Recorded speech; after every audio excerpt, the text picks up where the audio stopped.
जय गुरुजी। संजय जी, हमने गुरुजी महाराज के वचनों में भी सुना है, गुरुजी ने कहा कि तुम्हारी फैमिली का एक भी मेंबर अगर मेरे पास आ जाता है तो घर के बाकी जितने भी फैमिली मेंबर हैं मैं सबको ब्लेस करता हूँ।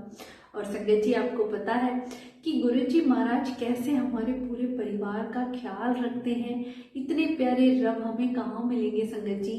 गुरुजी महाराज की एक ऐसी ही अद्भुत लीला जिससे हमें पता चलता है कि जब हम गुरुजी की शरण में होते हैं, उनकी सेवा में या सिमरन में हम लगे हुए होते हैं, तो हमारे परिवार का ख्याल, हमारे परिवार की जिम्मेदारी गुरुजी खुद निभाते हैं।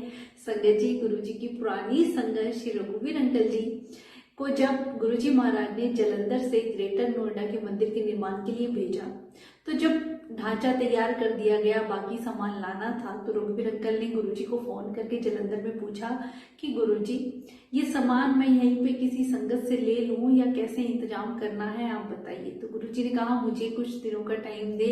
उसके बाद गुरुजी का खुद फोन आता है कि 10 दिन बाद आर्मी का एक ट्रक आएगा और सारा सामान जो भी है लिस्ट बना के दे दो, वो यहीं जलंधर से ही भेज दिया जाएगा, पर उसके लिए तुम्हें कुछ दिन वेट करना पड़ेगा। संजय जी, रघुवीर अंकल ने कहा ठीक है गुरुजी। तो कुछ दिनों बाद गुरुजी की कॉल आती है कि जो भी तुमने लिस्ट दी थी सारा सामान तैयार है और कल वो आर्मी का ट्रक सारा सामान लेके आएगा, रात को 9 बजे तक तुम्हारे पास पहुंच जाएगा, पर तुम उस सामान को बड़े ही ध्यान से उतारना। तो रघुवीर अंकल बोले जी गुरुजी, जो आज्ञा गुरुजी। फिर गुरुजी ने बार बार यही बात कही कि सामान को ध्यान से उतारना, सामान को ध्यान से उतारना।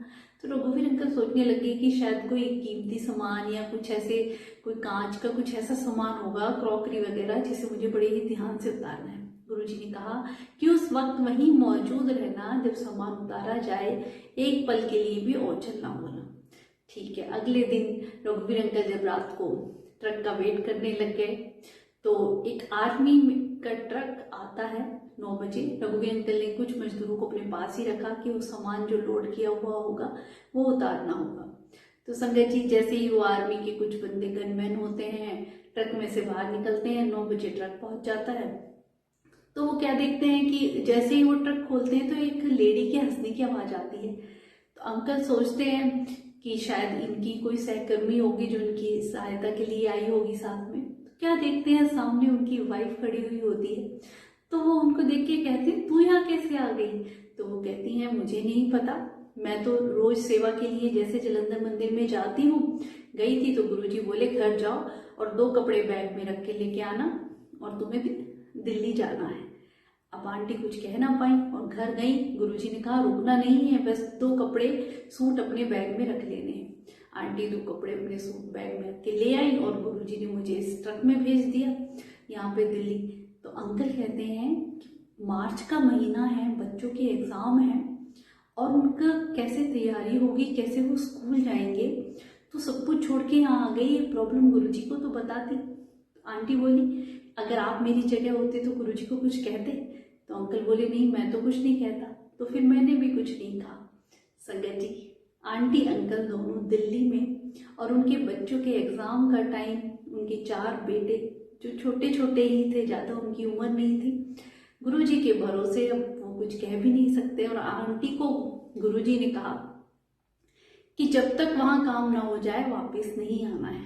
फिर गुरुजी की कॉल पे बात होती है रघुवीर अंकल की। तो गुरुजी कहते हैं, अंकल बोले कि गुरुजी आंटी, हाँ मैंने आंटी को भेजा है और जब पूरा काम खत्म हो जाए तभी आंटी को भेजना, उससे पहले नहीं। अंकल कहते हैं ठीक है गुरुजी। तो संजय जी 20-25 दिन उस काम में लगे। आंटी इतने अंकल के पास वहीं पे रही। फिर जब काम खत्म हो गया तो रघुवीर अंकल ने कॉल करके कहा गुरुजी को, गुरुजी काम खत्म हो गया है, आंटी का क्या करना है? तो गुरुजी बोले शाम की ट्रेन से आंटी को बैठा देना, मुझे बता देना कितनी बजे आएगी, मैं अपना बंदा भेज दूंगा, वो आंटी को स्टेशन से रिसीव करके घर पहुंचा देगा। संजय जी ऐसा ही होता है, आंटी घर चली जाती है। अब अंकल ने आंटी को कहा था कि घर पहुंच जाए जब कॉल करना, वरना मुझे भी चिंता बनी रहेगी। तो घर पहुंचने के बाद जब आंटी की कॉल आती है तो संगत जी आंटी कहती है तुम्हें पता है पीछे से क्या हुआ? जैसे ही आंटी ने ये कहा तो रघुवीर अंकल जी को लगा कि पीछे से क्या होगा, बच्चे आपस में लड़े होंगे, झगड़े होंगे, एग्जाम नहीं दिए होंगे, पढ़े नहीं होंगे। यही कर सकते हैं, अकेले बच्चे को क्या करेंगे पीछे से। पर आंटी बोली तुम्हें पता है कि सुबह इनके स्कूल जाने से पहले गुरुजी आते, इनको उठाते और कहते ये क्वेश्चन तुम्हारे एग्जाम में आएंगे, फटाक से रास्ते में याद करते हुए जाना और अपना टिफिन लो और जल्दी पहुंचो स्कूल, पेपर दे के आना। संगत जी, गुरुजी उन बच्चों को स्कूल भेजते तैयार करके, और जब वो 12 बजे एग्जाम देने के बाद आते तो गुरुजी फिर आ जाते और जो उनके 2 बड़े लड़के थे उन्हें मंडी ले जाते, सब्जी खरीदवाते, किसी को रोटी बनाने के लिए कहते, किसी को सब्जी काटने के लिए कहते और फिर सब्जी में तड़का लगाते और दाल बनाते और उन बच्चों को खाना खिलाते और कई बार खुद भी वहीं खाते या फिर अपना पैक करवा के ले आते और फिर गुरुजी चले जाते। तो गुरुजी ऐसे दिन में 2 बार आके बच्चों की देखरेख करी और बच्चों का इतना ख्याल रखा। और जब बच्चे एग्जाम दे के आते तो गुरुजी कहते क्या क्या करके आए, कितने कितने नंबर आएंगे, और गुरुजी उनको सारे नंबर बता देते, तेरे इतने नंबर आएंगे, तेरे इतने नंबर आएंगे। तो बच्चे कह रहे थे मम्मी जितना गुरुजी ने कहा, जहां तक हमें याद है सबके उतने ही नंबर आए और वही क्वेश्चन एग्जाम में आया करते। तो संगत जी, कितनी प्यारी घटना और कितनी ब्लेस्ड फैमिली है वो, जो जहाँ साक्षात महाशिव उन बच्चों के साथ गुरुजी ने कैसे उनकी देखरेख करी। जब एक परिवार गुरुजी की सेवा में है तो उसके परिवार की देखभाल गुरुजी खुद करते हैं। संगत जी, आप इस बात का खास ध्यान रखें, जब भी हम गुरुजी महाराज के बड़े मंदिर में सेवा करें या सत्संग में करें या हम कहीं भी गुरुजी के दरबार में जाते हैं तो हमें पीछे से अपनी फैमिली की चिंता बनी रहती है। आप अपने परिवार को गुरुजी महाराज को सौंप के जाइए संगत जी, तो कुछ नहीं हो सकता।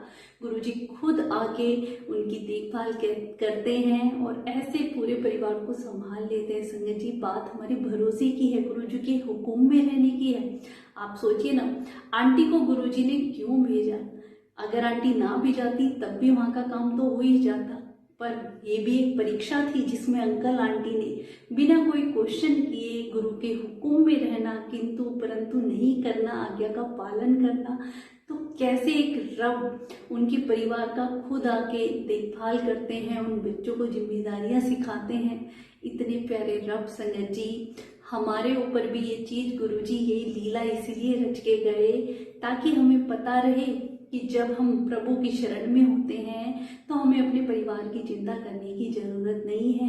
पर हम जब सच्चे दिल से गुरुजी को सब सौंप दें, कोई क्वेश्चन ना करें, हमारे मन में कोई डाउट ना रहे कि हे भगवान मेरा परिवार आपके हाथों में है, आपके बच्चे हैं, आपने ही संभालने हैं, आपने ही देखने हैं। जब हमारा ये भाव हो जाता है तो हमारी चिंता खत्म हो जाती है। संगत जी, हमें केवल चिंतन करना है, फिर चिंता हमारे भगवान को होती है और वो संभालते भी हैं। इसीलिए तो गुरुजी कहा करते, सत्संग में जाते हो, बड़े मंदिर जाते हो, फोन को ऑफ कर दिया करो। और संगत जी, ये बात सच है कि जब तक आप गुरुजी की सेवा में हैं, सिमरन में हैं, आपकी कोई ऐसी इमरजेंसी कॉल आ ही नहीं सकती, क्योंकि आपके परिवार की रक्षा गुरुजी महाराज करते हैं। ऐसे प्यारे रब संगत जी, इसीलिए गुरुजी ऐसी लीलाएं रच के गए ताकि हमें आगे आने वाली संगत को ये शिक्षा मिल सके कि जब हमारा भरोसा हमारे गुरु पे पूरा होता है तो वो कैसे एक माँ की तरह उन बच्चों की देखभाल करते हैं। अंकल आंटी जो गुरुजी पे इतना भरोसा करके बिना कुछ पूछे बिना कुछ कहे गुरुजी की सेवा में पहुंच जाते हैं, और पीछे से गुरुजी कैसे उनके बच्चों की देखरेख करते हैं। अनंतम अनंतम शुक्राना गुरुपा, हमारा परिवार भी आपके हाथों में है गुरुजी, ऐसे ही पूरे संगत परिवार की रक्षा करना। शुक्राना गुरुजी।